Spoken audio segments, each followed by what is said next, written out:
ingin mempresentasikan tokoh pendidikan pada zaman Daulah Abbasiyah.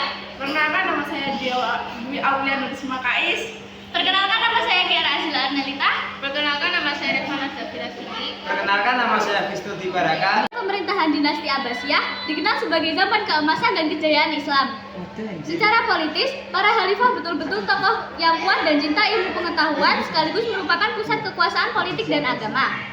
Di sisi lain, kemakmuran masyarakat pada saat ini mencapai tingkat tertinggi. Pada masa ini pula, umat Islam banyak melakukan kajian kritis terhadap ilmu pengetahuan sehingga berhasil menyiapkan landasan bagi perkembangan filsafat dan ilmu pengetahuan dalam Islam. Dinasti Abbasiyah menyumbang peran penting dalam soal alih bahasa atau terjemahan. Penerjemahan karya-karya penting sebenarnya sudah dimulai sejak pertengahan dinasti Umayyah. Ketika kekuasaan beralih ke tangan dinasti Abbasiyah, kegiatan penerjemahan ke dalam bahasa Arab semakin marak dan dilakukan secara besar-besaran. Al-Mansur termasuk Khalifah Abbasiyah yang ikut andil dalam membangkitkan pemikiran.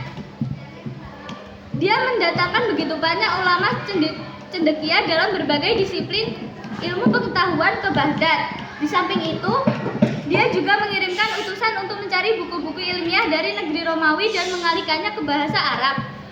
Akibatnya, pada masa ini banyak para ilmuwan dan cendekiawan bermunculan sehingga membuat ilmu pengetahuan menjadi maju pesat. Pertama, Muhammad bin Musa al-Khawarizmi. Muhammad bin Musa al-Khawarizmi adalah tokoh penting dalam perkembangan ilmu matematika karena beliau merupakan penemu aljabar dan penemu angka nol. Tokoh yang kedua, Abu Musa Jabir bin Hayyan. Abu Musa Jabir bin Hayyan atau dikenal dengan nama gelar di dunia barat ialah seorang polimet terkemuka, kimiawan, alhimiawan, ahli astronomi, ahli bumi, ahli fisika, dan lain-lain. Beliau ini diperkirakan lahir di Kufah, Irak pada tahun 750 Masehi dan wafat pada tahun 803 Masehi.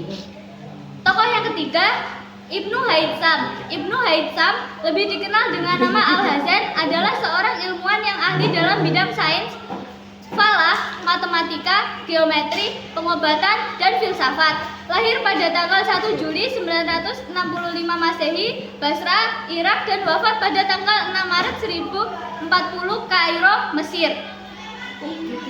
Adalah Abu al-Abbas Ahmad ibn Muhammad ibn Fatir al-Farghani.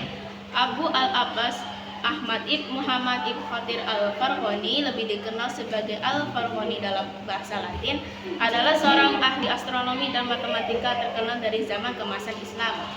Al-Farghani pernah melakukan penelitian untuk mengetahui diameter bumi dan jarak antar planet. Tokoh yang kelima adalah Ibnu Sina. Ibnu Sina adalah tokoh biologi Islam yang paling terkenal. Ibnu Sina ahli dalam bidang ilmu kedokteran dan biologi. Ibnu Sina adalah dokter terhebat dalam sejarah Islam. 6.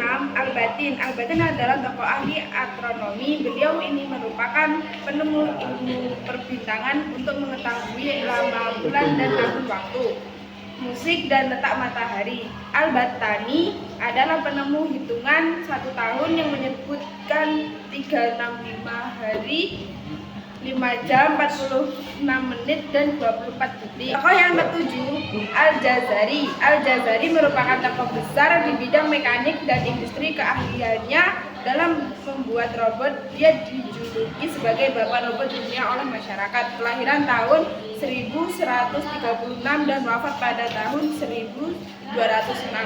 Al-Farabi. Al-Farabi adalah seorang ilmuwan dan filsuf muslim yang berasal dari Farab, Turkistan, dan dikenal sebagai cendekiawan muslim yang ahli di bidang filsafat. Al-Farabi memiliki julukan nama, yaitu sang bapak musik. Disebut juga sebagai musikus terbesar dalam sejarah Islam. Tokoh yang kesembilan, Abu Al-Qasim Al-Zahrawi. Abu Al-Qasim Al-Zahrawi adalah dokter bedah pertama dalam sejarah Islam pada masa Islam abad pertengahan. Tokoh yang ke-10, Ibnu Battuta. Ibnu Battuta atau Muhammad bin Battuta adalah seorang alim Maroko yang pernah berkelana di berbagai pelosok dunia pada abad pertengahan dan juga memiliki julukan yaitu petualang legendaris asal Maroko. Presentasi dari kami